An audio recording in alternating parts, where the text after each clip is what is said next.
Guys, my name is Cleo Notcutt Williams. Welcome to Global Dance Supreme Sessions, episode 2.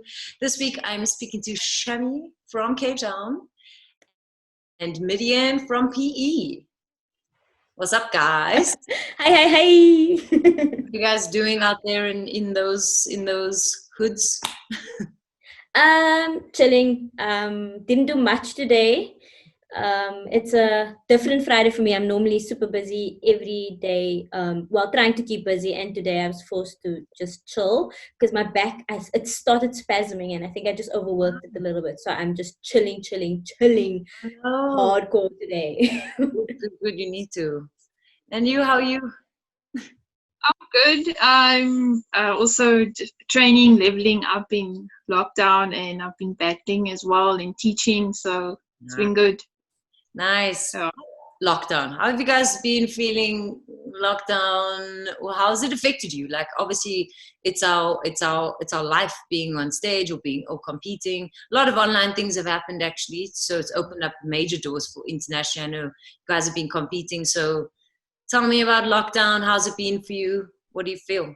It's been hard because obviously there hasn't been dance events and you can't have any workshops or teaching face to face. I prefer teaching face to face than online, and I also prefer competing face to face than online because the vibe is just different. So it's been a challenge, but good to navigate this online thing, Yeah, no, I definitely agree with that. It's different. I think the online thing has always been there, but for a lot of us, it's kind of a new avenue that we are venturing into, training online, competing online. It's very different. The energy is different. But in terms of lockdown, I think in the beginning, everyone was really nervous. I know I was nervous because I didn't know what to expect and we didn't know how long it was going to be, supposedly 21 days. So I kind of put things into play, and now we're I think 115 or so days later. I don't even know. I don't know. But I can say it's been good for me in some aspects, which especially with regards to time management, because I used to be always on the road and things, and now when I schedule something, there's no reason for me not to do it. So I'm kind of forced to stick to commitments, whether it's training or anything really for myself. So I think that's been a good thing for me. Building new and positive and good habits has been a plus side. The negative side is obviously the social aspect of it. I do miss a lot of competitions that used to happen. I miss seeing everyone and just ciphering and just the normal things that we didn't realize was such big things, especially for dancers. So that's been the most impactful thing for me, is definitely missing the social gatherings. Yeah, it almost feels like we all now independently have to work on ourselves. Like you say, it was just also great because sometimes we find our personal growth is a lot better, but at the same time we need our people, and especially right. It's like a cipher. Like you get just the energy, and like you're saying, if you're battling in person, there's a different type of energy. It's something pushes you at the same time, instead of watching someone's video and going, cool, I'm gonna take on that. It's interesting. It is. It's really interesting. What is so for you guys, so everyone can know who you are, what do you do? What styles do you guys do? What is a week in your life look like? Even though sometimes it's never the same, but what do you do if no one knows who you are? I teach dance and I train as well. So I do two, obviously popping and breaking. I can't say I love one more than the other because I love them both equally. So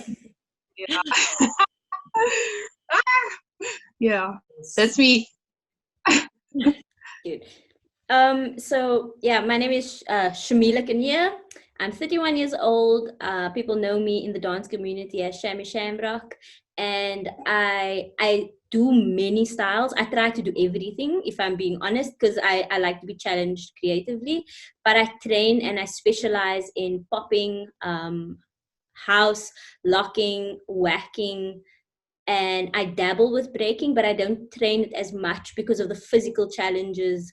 Like I can't really like invest myself as much into it as the other styles. For me personally, because of my attention span and like training all the time. So, but I've been working on that. And I said house. Yeah, it's 5 of the major styles that I really I try to study and I try to embody, and I try to, even though it's 5 different styles, I really try to give of myself to each of the styles. And I think now more than ever, I've been able to kind of go back and really look at a lot of things again, and retrain some things that I've overlooked maybe, or just never had the time to really train and revisit. So I would definitely say those 5 styles, and funk like as a whole is a favorite of mine. So I think all of these styles kind of touch on that, and that's why I'm drawn to them. So I teach at Gift of Dance Studios. I'm also a coach at the Original B-Boy Foundation, where I teach them locking and whacking, and choreography as well. And because of the switch online, it's been hectic, being like having to watch them and be like, okay, I can't see, it's glitching, all of those issues. Like, are you frozen or are you standing still? Did you just decide? And some of them sitting on the couches, so that's been interesting. Like they'll just go and get a snack. It's so funny. But yeah, I'm really grateful to be part of these organizations and the studio, and being able to share my craft. But I do consider myself first and foremost a dancer before a teacher, because I'm always trying to learn. But I do feel very drawn to being a teacher, mentor, coach, because I want this thing that I do to keep on living even after I don't. So I'm really invested in that, especially now. This lockdown has really revealed a lot to me, and that was one of the things I realized, is that I actually really do love teaching. Yeah. That's awesome.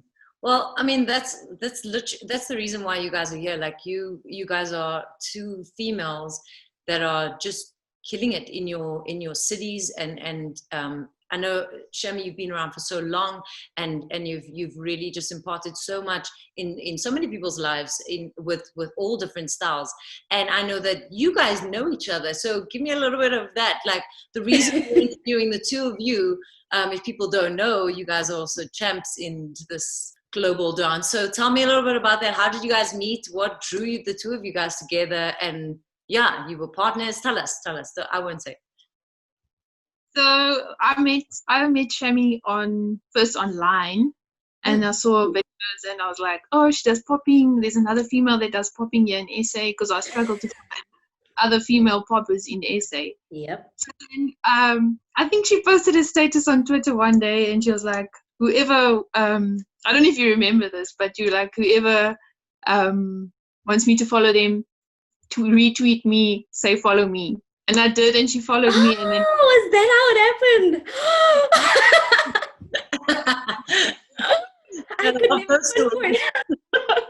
We like each other's videos and stuff, and comment on each other's videos. And eventually we met. When was it that we met in person? I can't remember now.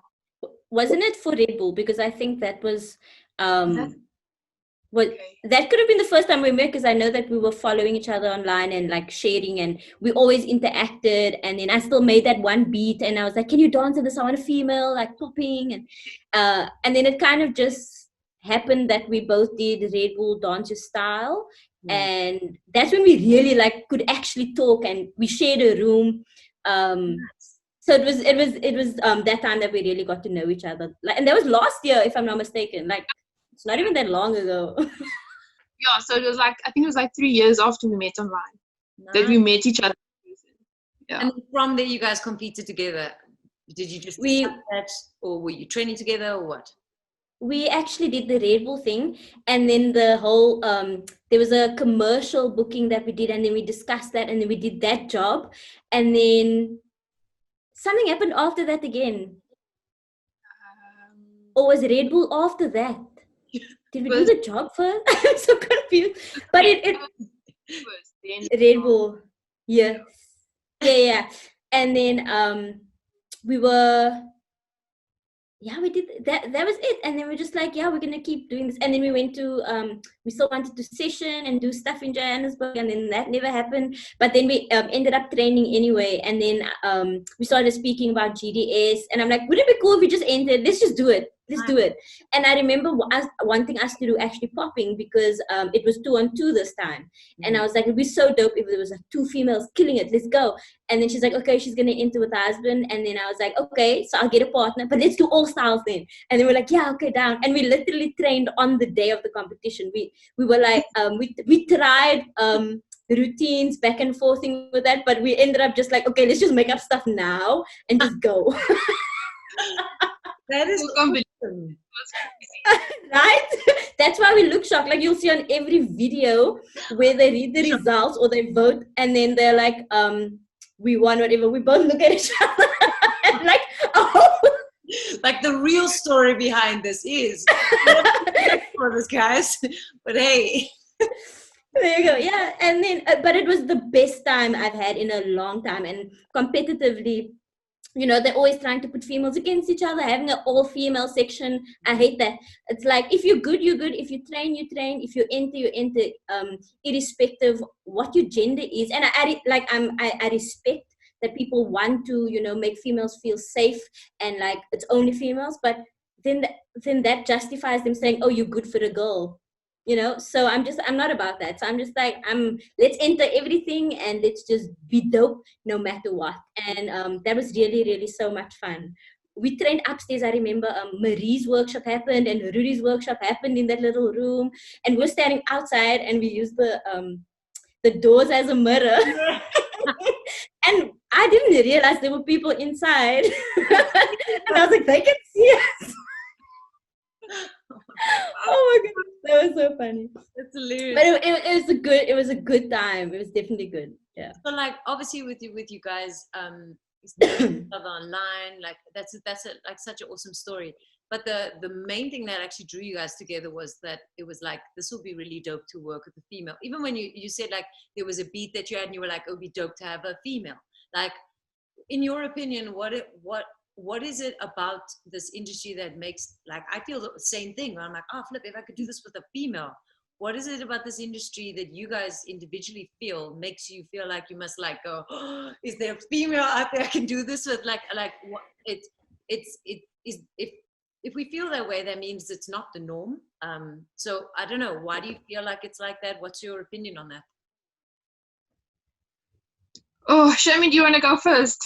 No, I don't mind. I'll go first. Okay, I'll go first for this one. Yeah. I think for me, when it comes to popping, I'll use popping specifically because before us, there was really no one before us. Like I'm currently even trying to research and find women that, you know, were popping back in the day, but it's easier to find beagles than it is to find a female that was popping. And I think that's just because the information of popping really arrived here very late.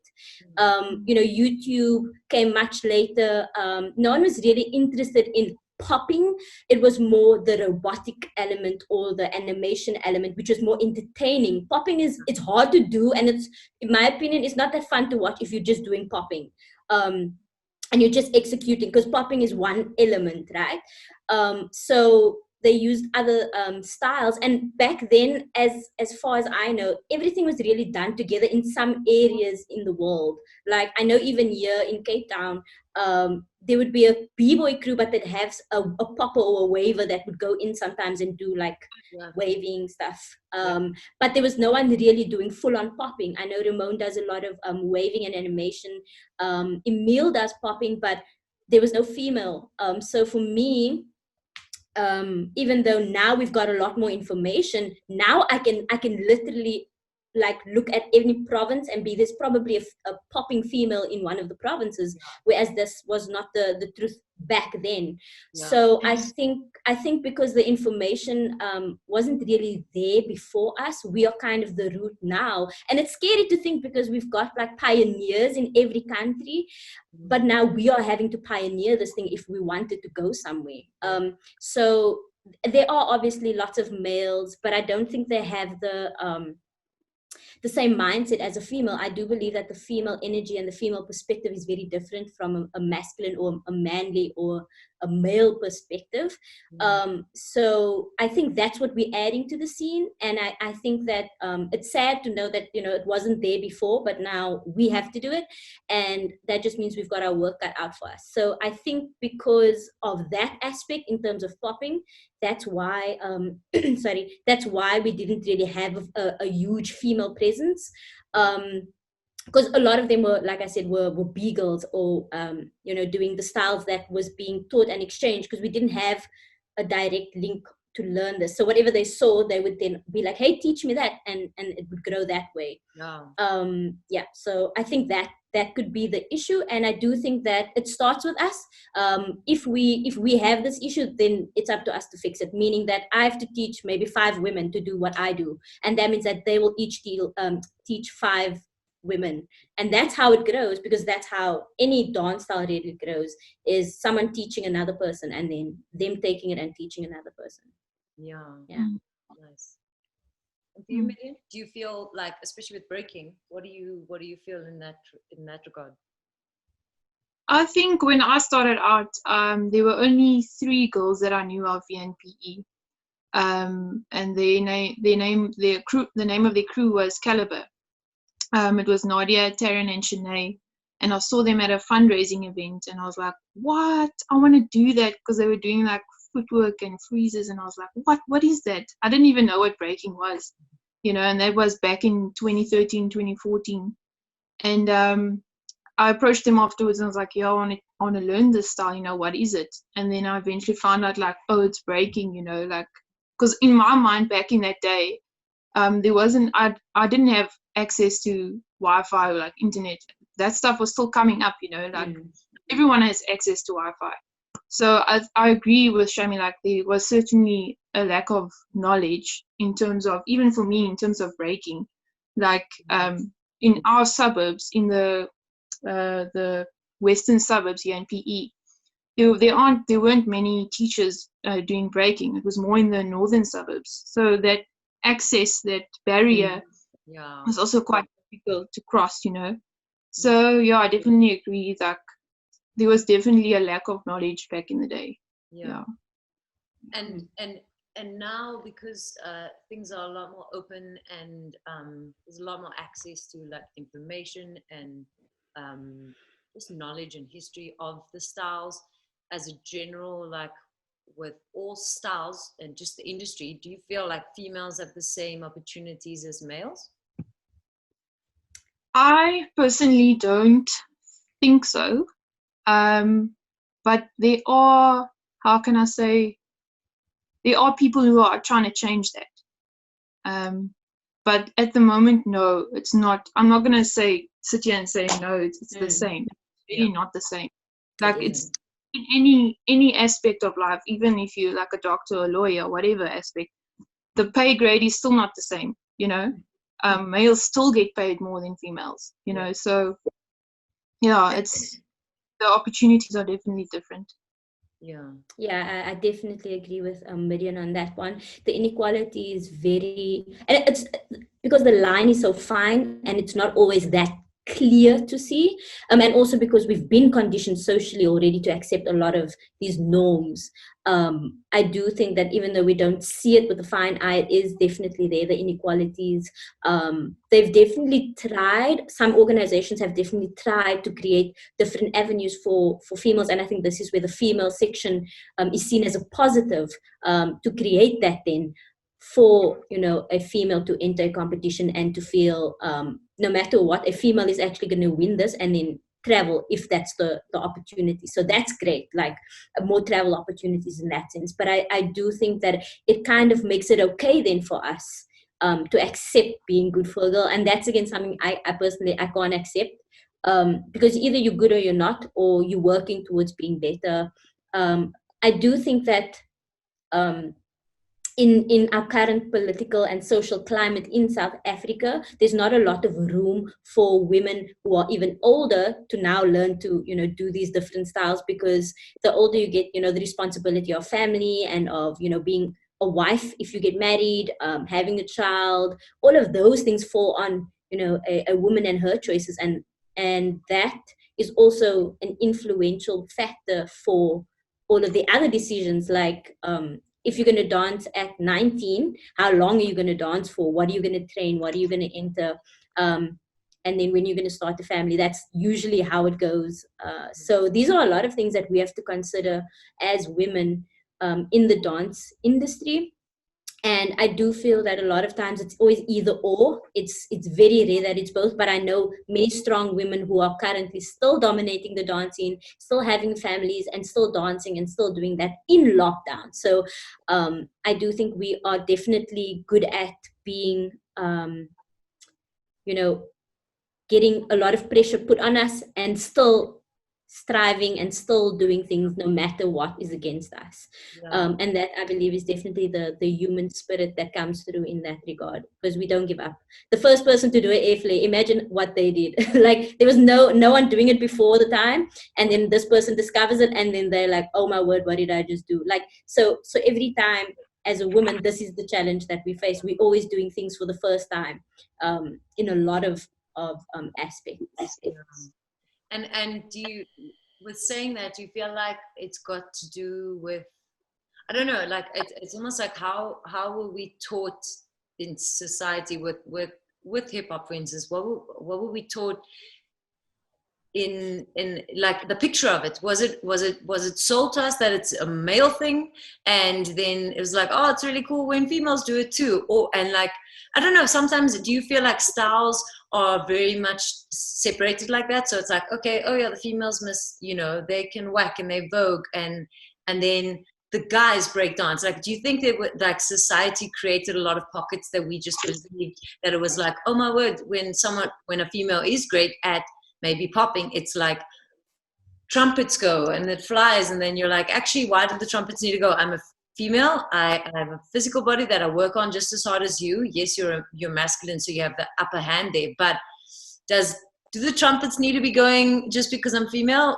Do you know what I mean? Like, I know you were bringing this up, Shami, saying like, if there's a different section, why? If you're good, you're good. Like, like you guys have taken on guys all the time, and like taken out guys all the time. So you like, it doesn't always need to be a separation. But do you feel like society created that because of our physical being?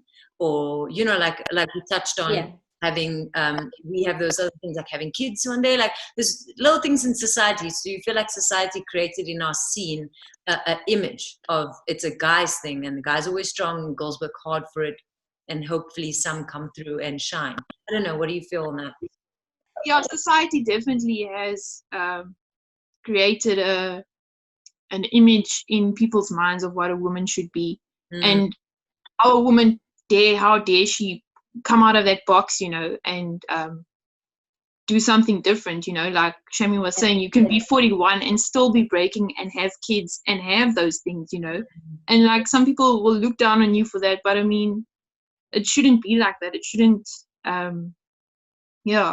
those, I think, we definitely are aiming to break those mental attitudes,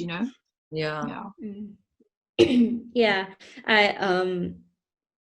agree with that. Like, it's all stereotypes, and the moment someone goes against the grain, it's a new thing. So people are always looking, oh my word, what's that? That's new. And I think that's the human condition. Like, we always are aware of when something changes because we get used to specific things and systems.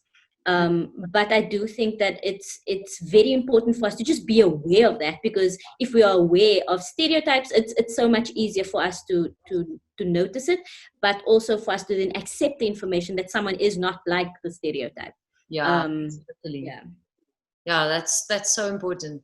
Have you guys experienced like more on a personal level, like in the industry, maybe if you've traveled or even just at home, have you ever experienced that, like feeling inferior to guys in a certain circle, in maybe a competition, in a cipher, on a panel? I don't know, have you ever had experiences where you're just like,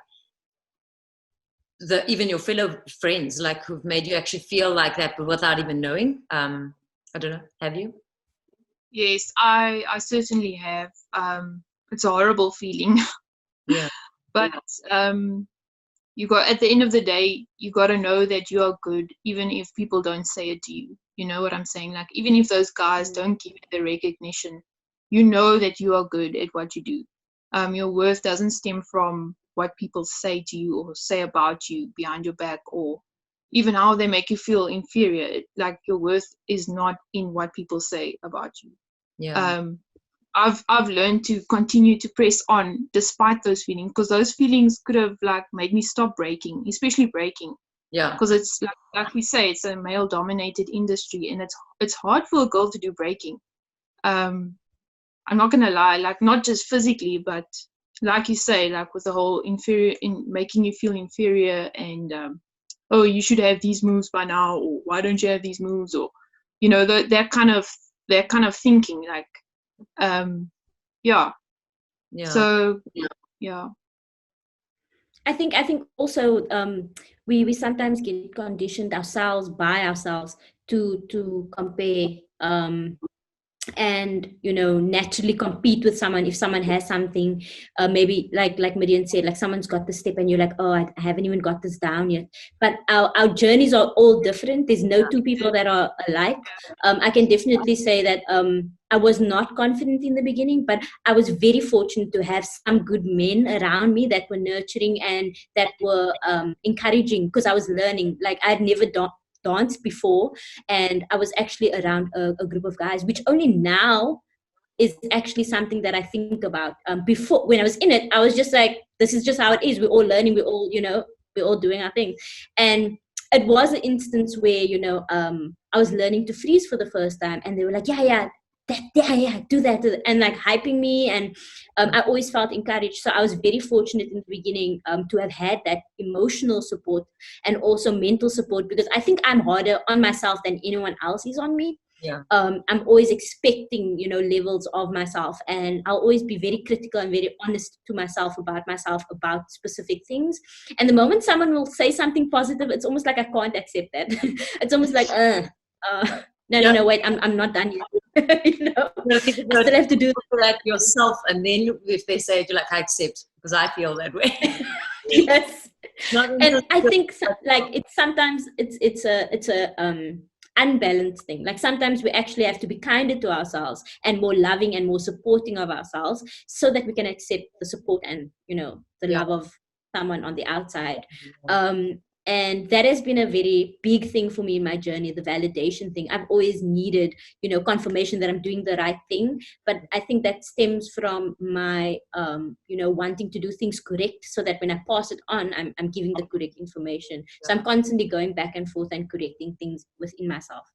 But like I said, I had a very good support system. So it was very rare that I would feel like inferior. I would be like, oh my word, I want to do that. Oh, I want to do that.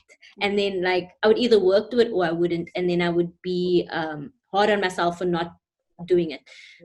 So I was very fortunate in that regard. But again, I'm the hard one on myself. So that's my balance. Yeah. No, I also pretty much the same story as you. Like, I was fortunate enough to be always around guys who, like in Cape Town, who just were always pushing you to do things that they believed over you can always do. And it was, and a lot of the time I was training with breaking and b-boys, yes. And they were pushing you and saying like, no, you can do this. And it's like, you can. I physically can. So like, it is, you do get the two sides of it. But then my other question is, do you then ever feel in this industry that the females are fully united? I don't feel like we are fully united, but that's just because we don't know better, and we need to know better so we can do better, I think. And like I say, because in a competitive instance, we're always competing against each other. We're not actually in situations that it's just social and we're just getting to know each other. And it's always like, oh, we get meeting at a competition, so we can't really be nice because we're trying to stay in our zone and like, keep that. I have to, we're going to battle now. Keep it like, because I'm like that with everyone. I'll greet and I'll smile, but then I'll go into my corner and just be like, okay, focus, get into your, your battle game. But at the same time, we need to be social so that can be healthy. If we only constantly competing against each other, then it's not healthy, and we won't grow from it. It's just going to be a competitive thing, and it can become toxic in that way. So I do not think that we are unified at this point, but I do think that we can be. I'm very hopeful that we can, in some way, shape or form, get together, encourage one another, whether it's just commenting on Facebook, encouraging on Instagram, sending a message saying, I hope you're good. I saw a video of you and I think, doing such an amazing job. Keep it up. Those things, and it can happen randomly out of the blue to anyone that you feel maybe inspired you or did something that you were like, oh, I actually can't do that. Props, So I think that our approach just needs to be a bit better in that regard. But I do think definitely that we can be unified, and I already feel that we are taking the steps to support one another. Yeah. I see it hugely in the South African Crump movement at the moment. Yeah. Shout out. Yeah. Midian, how do you feel about that? I agree. I agree that there needs to be more like socializing outside of the dancing, and obviously the encouraging thing, it plays a huge role in our community. I think that can definitely improve like the encouraging part of the community. Encouraging one another in our styles and in our growth and in our journey, because like we were saying, like our journeys are not the same. So yeah. Yeah, that's the thing. There's a lot more effort can be made and is being made, but we're all aware of each other, and we have no excuse. We can be all connected. There's no excuse. We just need to, especially when you have real conversations where you go like, we don't feel like we have equal opportunity. We don't feel like we sometimes feel like we're inferior in some situations. Like, just to have those type of conversations. In an industry where we all can kind of feel safe together, and know that there's other girls going through the same thing or challenged by the same thing. I always think it's a good, but like you say, like, we are going that way. We just need to keep more effort towards that. So I have another question. I want to know, what is your biggest achievement or highlight in your career if it comes to teaching, battling, judging, anything like that? What is something in your life that really stands out that you want the world to know about? I think the biggest one for me was 2019 was a really good year for me.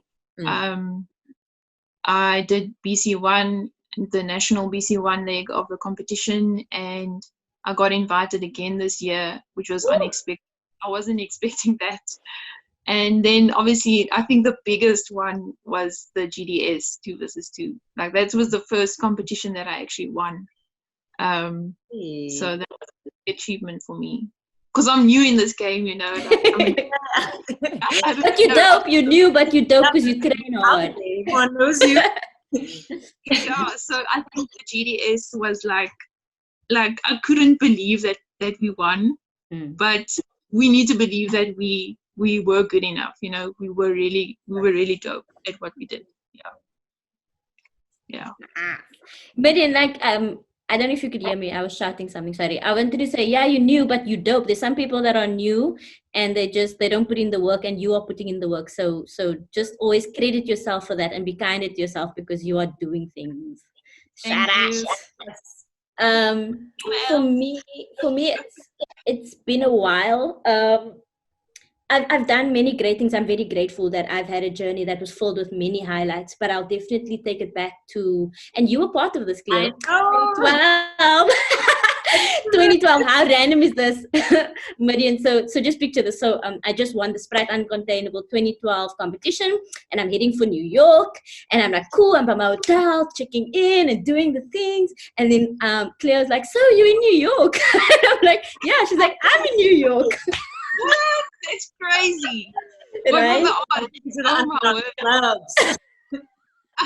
Yeah, Cleo hooked me up. I actually did Princess Lockerou's class, and we went to that competition thing, and I saw Tyrone Proctor live. Like, that was, very, very big for me. So that was definite highlight for me. I also got to session with J Rock, and I went to Jazzy J, who gave me props. And I remember that time I was new to popping, so that was like, oh. Yeah. And I battled the curse in the finals, and I was ready to lose, right? And then because it was a popularity contest, so it was about votes, and curse is very popular. I mean, man like B. But he's like a brother to me, so I was happy. I'm happy to be here, guys. And then, you know, winning that, and having my parents be there to see that, because, you know, prior to that, I don't think that they took serious what I was doing. It was just like a hobby, and, you know, it's just something she's gonna do. It's a phase, and then she's gonna get over it, type of thing. So they were there, but they were like, just like, you know, touching the water with their feet, getting their toes wet. And I think after that, the game changed, and they were like, no, she's in it full force. And for that to have happened to me, I think I'd only been dancing 3-4 years at that time. And for that to have happened, for me to have gone against, you know, the curse, and to travel overseas, meet all of these living legends at the time, like that was a big turning point for me. It was my first time overseas as well. So I was just like wide-eyed. And I think that really was a turning point for me. And I was like, I'm doing this thing full force. I'm not holding back. I'm going in. I don't care. There's other people in the world doing it. I can do it in South Africa. And that was when I think something really clicked for me in my life. Because I was like, I want to do this thing for my lifetime. Not just like, oh, I want to dance. You know, I want to do this thing for my lifetime. And I think a lot of young girls might not even know. Because I started dancing at 19. I'd left school. I'm sorry, I'm really elaborating on this. But taking it back. But it's so crazy, because I saw this video like last week, and I posted it on my Instagram, and I haven't seen it like since then. I was dancing in front of the Yankee Stadium, and I was with Grandmaster Kaz, who wrote the Rapper's Delight song. Like, this is life. And I was like, you know, so for all of that to have transpired from just me deciding, oh, I want to dance, you know, that is major for me. And it makes me believe that anything is possible for anyone. No matter what the goal is, it's achievable if you just take the first step. And the Sprite Uncontainable thing definitely was a big deal for me. And then GDS as well, because it was the first time, well, I had entered with Mal in a local competition here in Cape Town, and we won that as a popping duo.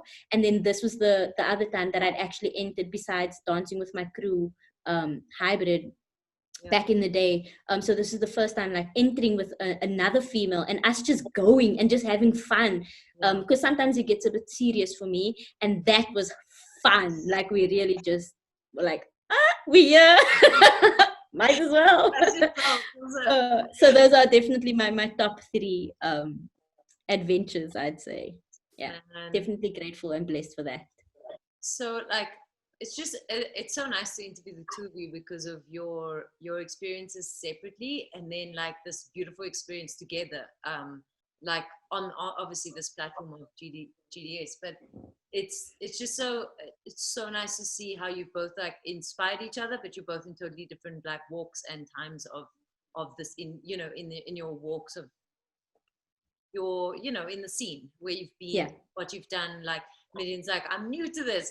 Shami, you're like, you're dropping I'm old and all these things, you know, like it's but the beautiful synergy of that is like just a true testament to what females coming together can do. Not that it's that like it's not possible with a guy and a girl working together, training together. It's not that it's not that. It's just there's a beauty and like an excitement that comes when you go like, we have to in this industry like put ourselves up a little bit more than guys have to, and when you have someone alongside you, it's really beautiful. So I just want to ask, like, if there was anything you wanted to say, and you can speak as long as you want, to anyone, like females or male, but you know, we're talking mostly females here, it's been, but what would you say to the younger generation, to those growing, coming up? Or what would you say to your old self? Because often that's what you want to say to people coming up. Like, anything to dancers in the industry that would want to know what to remember, what to think, how to encourage themselves? What words do you have for them? I think for me, would be training and perfecting your technique in any dance style, and keeping the enjoyment of the dance style, you know, because sometimes you can train so hard, and then you lose the enjoyment. Yeah. So keep that in the center, because at the end of the day, it's a dance. You do it because it's fun and you love it, you know. And then also train smart, because you can train long hours and then you're training dumb, you know. So find the content, there's lots of videos on YouTube that you can get of tutorials if you don't have a teacher, if you can't afford a teacher. I know I couldn't afford a teacher while training, so I just got YouTube tutorials, you know. So yeah, and ask for advice from other people. I mean, you're always a student, like Shami said. I'm still a student. I'm still learning. Like, there's still so much that I don't know. And growing your background knowledge of the dance styles as well, how it started, who the pioneers are, and push through that awkward stage, you know. Like, there's always that awkward stage of anything that you do where you feel like you're rubbish, you know. Like, you just got to push through that. Eventually you get to where you want to be, you know. And yeah, you won't regret it. My tongue. Yeah, so that's the advice I can give someone. Yeah. Nice. Yeah, I definitely echo everything that Midian said. I think the first thing you have to do is fall in love with the dance. Make sure a lot of hours are going to come from you spending time with it. So fall in love with it. For me, it started with music. So find music that you enjoy and train to that, because it soothes the mind if you're listening to something that is cohesive with your thoughts at the time. So definitely good, fall in love with the dance, get good music. And then I think for me, from me personally, is know yourself in the dance. Like, you're going to learn all the history of that, you're going to learn the background, you're going to learn the culture of it, but who are you within that style? That was something that came very late for me. Identity was something that I've always thought that I had. Like, I thought my identity was my heart on my cheek, my blonde hair, my gray Mickey Mouse top, because I would wear that everywhere, you know. So yeah, I thought that was my identity. But looking at it now, my identity is just how I breathe, how I walk, how I am. You know, it's not necessarily the things I like, but it's just my being when I'm not trying. So when you find that balance, and when you find how the dance and how you fit in, that's when it becomes art, and that's when it becomes really beautiful, because then there's nothing like it. Because popping exists, it is there, everyone can pop, right? You can learn the technique and you can do it, but I'm the only Shami in this world, so there's only one way that Shami would pop. And I think that I wish someone had told me, because when I actually, discovered my true identity, and I'm still discovering, bits and pieces here and there, but the moment I found that, I just found this peace and contentness, and I didn't feel like I always had to compete or battle to grow. I could spend 2 hours in my room just listening to music I enjoy, just doing whatever I wanted within the style. So I think that would definitely be the most important thing I would tell myself and anyone else that wants to do the style, or wants to do any style for that matter, especially if it comes from, a street dance aspect, that a lot of people think there are no techniques. Well, there is technique. So you have to spend time on that. And like Mid said, the history, the background, the foundation, the pioneers, because you have to respect where it comes from before you can take it anyway. Yeah, so that's definitely my advice and pointers. Yay. Well, thank you guys. This actually just didn't feel like an interview. It just felt like a nice conversation, like a little catch up, a tea session. I feel like I'm at your house. Yeah, that's what I feel also. With biscuits. Yeah, like a little tea session, like finding out, which is awesome. I think this type of conversation needs to happen more with more females and just more dancers in general, to find out, like, just hearing where your guys' hearts are at with your careers, with your work, with your journey, and how hard you're working on it, or what you're learning personally along the way. It's beautiful, and it's really, really inspiring for me, and anyone else who listens to it and is, you know, coming up and wants to know, like, I don't know, sometimes we make our industry come across as so daunting that I think some people start out really young and then they're like, see the scene and they're like, oh, I don't know. But just to hear the heart of you guys, it's beautiful and it's encouraging. It's like, I'll follow it any day. Like, thank you so much. Thank you, Cleo. Thank you for making this feel not like an interview. It did feel like a fact chat. It did. No, really. Thank you guys so much. And shout out to GDS. But I hope you guys have a good night. Thank you so much. This was awesome. Thank you so much. Thank you. Bye. Bye.